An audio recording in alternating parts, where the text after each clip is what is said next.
Hello guys, तो अभी हम डिस्कस करने जा रहे हैं ऑब्स्ट्रक्टिव जॉन्डिस, जिसको पोस्ट हेपेटिक जॉन्डिस भी बोलते हैं। जॉन्डिस के जो दूसरे टाइप है वो एक है प्री हेपेटिक, ठीक है, प्री हेपेटिक, दूसरा है हेपेटिक और तीसरा है पोस्ट हेपेटिक। प्री हेपेटिक में जो मसला होता है वो बेसिकली अनकंजुगेटेड बिलीरुबिन एक्युमुलेट होता है, ज़्यादा होता है, ठीक है, और उसके जो कासेस है वो हीमोलिसिस की वजह से होता है, ठीक है, हीमोलिसिस और हीमाटोमा। और जो हेपेटिक जॉन्डिस है, हेपेटिक जॉन्डिस में मसला जो आता है वो इनसाइड द लीवर आता है, और इसमें जो बिलीरुबिन रेज होता है वो मिक्स्ड होता है, कंजुगेटेड भी होता है और अनकंजुगेटेड बिलीरुबिन भी रेज होता है। और इसके कासेस या तो जेनेटिक होते हैं, जिसमें क्रेगलर नेजार सिंड्रोम आता है, ऑडोबिन जॉनसन आता है, रूटर सिंड्रोम आता है, ठीक है, तो जेनेटिक कासेस। और फिर इसका एक कास है हेपेटाइटिस, ठीक है, तो इसको हम बाद में डिस्कस करेंगे, प्री हेपेटिक और हेपेटिक जॉन्डिस को। आज हम डिस्कस करने जा रहे हैं ऑब्स्ट्रक्टिव जॉन्डिस या पोस्ट हेपेटिक जॉन्डिस। मसला बिलियरी ट्री में कहीं भी आ सकता है। बिलियरी ट्री में कोई मसला हो तो जो कंजुगेटेड बिलीरुबिन है वो उसकी फ्लो नहीं होती towards the small intestine. Small intestine में बिलीरुबिन नहीं जाता, तो जो कंजुगेटेड बिलीरुबिन होता है तो कंजुगेटेड बिलीरुबिन ब्लड में जो कंजुगेटेड बिलीरुबिन है उसकी लेवल ज़्यादा हो जाती है। नॉर्मल जो एनाटमी है वो किस तरह है, जो बाइल आती है वो लीवर से आती है, यहाँ पे लीवर होता है, ठीक है, लीवर से बाइल आता है हेपेटिक डक्ट में, फिर हेपेटिक डक्ट से ये गाल ब्लैडर में चला जाता है, गाल ब्लैडर में स्टोर होता है, फिर गाल ब्लैडर से ये सीक्रीट होता है through cystic duct. Cystic duct और बाइल डक्ट मिलके कॉमन बाइल डक्ट बना लेते हैं, ठीक है, और कॉमन बाइल डक्ट फिर पेंक्रियाटिक डक्ट के साथ मिलके ये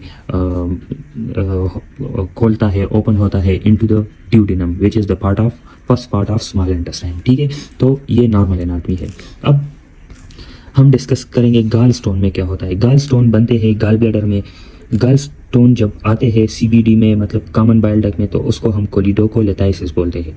जब ये गाल ब्लैडर में होता है तो उसको हम कोलिलेथाइसिस बोलते हैं, और जब कॉमन बाइल डक्ट में होता है तो इट इज़ कोलिडोकोलेथाइसिस। तो ये बाइल फ्लो को इनहिबिट कर देता है, बाइल फ्लो नहीं होता into the CBD and into the small intestine, तो सारा जो बाइल है वो यहाँ पे एक्युमुलेट होता है। As it is a acute condition, ये एकदम से होता है, ये मतलब स्लो प्रोसेस नहीं है गाल स्टोन्स की, ये एकदम से एक्यूटली होता है। तो इसमें माइल्डली जो बिलियरी ट्री है वो माइल्डली डायलेट होता है, ठीक है, माइल्ड डायलेशन होती है। और इसमें जब ये ऑब्स्ट्रक्शन हो जाती है तो इधर इन्फ्लेमेशन भी हो जाएगी, तो गाल स्टोन्स की इन्फ्लेमेशन भी हो सकती है, तो मतलब कोलिसिस्टाइटिस हो जाता है। तो ये गाल स्टोन्स में इन्फ्लेमेशन होती है, जिसकी वजह से फीवर होता है, मतलब टेम्परेचर रेज होता है, वाइट ब्लड सेल्स भी की जो मतलब लेवल है वो भी रेज हो जाती है, पॉजिटिव मर्फी साइन होती है, और राइट अपर क्वाड्रेंट पेन होता है, क्योंकि ये एक्यूट कंडीशन है। तो दिस इज बेसिकली गाल स्टोन कासेस द पेनफुल जॉन्डिस भी होगा, कंजुगेटेड बिलीरुबिन एक्युमुलेट होगा बॉडी में, उसकी जो लेवल है वो रेज हो जाएगी। इसको हम डायग्नोस किस तरह करेंगे, पहला जो इन्वेस्टिगेशन करेंगे वो हम करेंगे राइट अपर क्वाड्रेंट अल्ट्रासाउंड, उसके बाद हम एमआरसीपी भी कर सकते हैं, ठीक है। और इसकी ट्रीटमेंट हम किसके थ्रू कर सकते हैं, या तो ईआरसीपी करते हैं और या कोलिसिस्टेक्टोमी। तो ये पेनफुल जॉन्डिस हो गया। अब आते हैं पेनलेस जॉन्डिस। पेनलेस जॉन्डिस जो है वो या स्ट्रक्चर की वजह से होता है या कैंसर की वजह से। ये स्लो प्रोसेस होता है, तो गाल ब्लैडर या जो बिलियरी ट्री है उसको बहुत टाइम मिलता है to adjust to this change, जो कि स्ट्रक्चर होता है या कैंसर होता है, ठीक है। तो इसमें जो बिलियरी ट्री है वो मैसिवली डायलेट होता है। इसके अलावा जो गाल ब्लैडर है वो भी डिस्टेंड हो जाता है, इसका जो वॉल है वो भी थिन वॉल हो जाता है और डिस्टेंडेड हो जाता है। तो गाल ब्लैडर मैसिवली डायलेटेड हो जाता है, इसी तरह जो बिलियरी ट्री है वो भी मैसिवली डायलेटेड डिस्टेंड हो जाता है, ठीक है। तो जैसे कि ये स्लो प्रोसेस है, तो इसमें कोई इन्फ्लेमेशन नहीं होगा, कोई फीवर नहीं होगा, तो there will be no fever, no white blood cell, no Murphy sign and no right upper quadrant pain. तो ये दिस इज पेनलेस जॉन्डिस। दोनों जॉन्डिस है ऑब्स्ट्रक्टिव जॉन्डिस में, दोनों में जो कंजुगेटेड बिलीरुबिन है, कंजुगेटेड बिलीरुबिन उसकी लेवल क्या हो जाती है, रेज हो जाती है। लेकिन दिस इज पेनफुल कंडीशन और दिस इज पेनलेस। अब स्ट्रक्चर और कैंसर, इसकी डायग्नोसिस के लिए हम ईआरसीपी करते हैं, लेकिन फर्स्ट जो इन्वेस्टिगेशन है वो है राइट अपर क्वाड्रेंट अल्ट्रासाउंड, उसके बाद ईआरसीपी करते हैं, ठीक है। उसके बाद जो ट्रीटमेंट है, ट्रीटमेंट इसका है एंडोस्कोपिक अल्ट्रासाउंड प्लस बायोप्सी या ERCP प्लस बायोप्सी। बायोप्सी और एंडोस्कोपिक अल्ट्रासाउंड के बाद हम या तो इसकी ट्रीटमेंट स्टेंटिंग के थ्रू करते हैं, अगर स्ट्रक्चर हो तो स्टेंटिंग करते हैं, और अगर कुछ ट्यूमर हो तो रिसेक्शन करते हैं। ठीक है, तो ये हो गया पेनफुल और पेनलेस जॉन्डिस। ये यहाँ पर हमने लिखा है gall stones cause the painful jaundice और stricture cause the painless jaundice.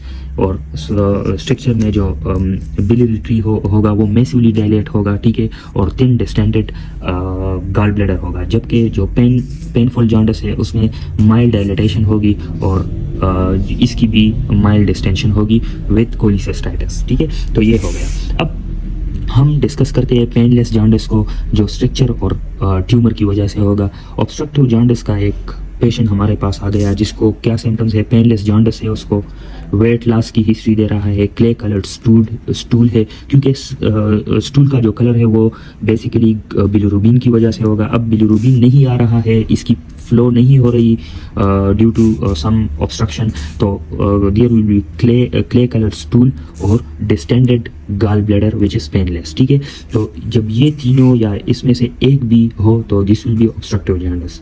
Obstructive jaundice जब आ गया तो हम पहले CT स्कैन करेंगे। CT स्कैन में अगर हमें कोई पेंक्रियाटिक मास नजर आया तो हम क्या सस्पेक्ट करेंगे, we will suspect the pancreatic cancer. और पेंक्रियाटिक कैंसर के साथ पेशेंट में माइग्रेटरी थ्रोम्बोफ्लेबाइटिस भी होगा। ठीक है, माइग्रेटरी थ्रोम्बोफ्लेबाइटिस है और पेंक्रियाटिक मास भी है, ऑब्स्ट्रक्टिव जॉन्डिस भी है, तो हम इन्वेस्टिगेट इसको किस तरह करेंगे, एंडोस्कोपिक अल्ट्रासाउंड प्लस बायोप्सी करेंगे।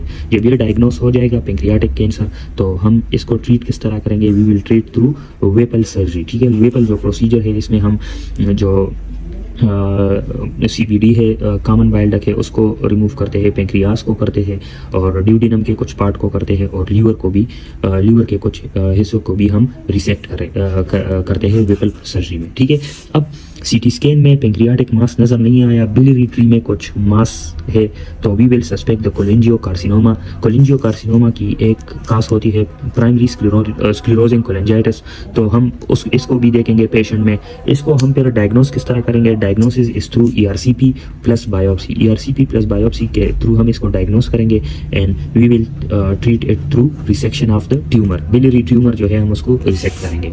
अब CT स्कैन पे कुछ ना बिलियरी ट्री में मास नजर आया ना पेंक्रियाज में, तो मतलब कुछ there is no positive finding, तो we will suspect the tumour in the ampulla of Vater, क्योंकि ये नज़र नहीं आता CT स्कैन पे, तो एम्पुला ऑफ वेटर में कुछ ट्यूमर है। उसके साथ जो एम्पुला ऑफ वेटर की ट्यूमर है उसमें क्या नज़र आएगा, फीकल ऑकल्ट ब्लड टेस्टिंग जो है वो पॉजिटिव आएगा और कोलोनोस्कोपी नेगेटिव आएगा। इट मीन के कैंसर जो है वो कोलोन में नहीं है बल्कि ऊपर है एम्पुला ऑफ वेटर में। ठीक है, तो faecal occult blood testing is positive and colonoscopy is negative, और इसको हम डायग्नोस किस तरह करेंगे, ERCP with biopsy and the treatment is through resection. ठीक है, तो ये हो गया ऑब्स्ट्रक्टिव जॉन्डिस। अब ये भी नहीं है, ये भी नहीं है, ये भी नहीं है, लेकिन ऑब्स्ट्रक्टिव जॉन्डिस है, तो we will suspect the structure. अब स्ट्रक्चर को हम किस तरह ट्रीट करेंगे, थ्रू स्टेंटिंग। हमने पहले ही बताया कि स्ट्रक्चर के लिए हम स्टेंटिंग करते हैं और ट्यूमर के लिए हम रिसेक्शन। तो ये हो गया ऑब्स्ट्रक्टिव जॉन्डिस।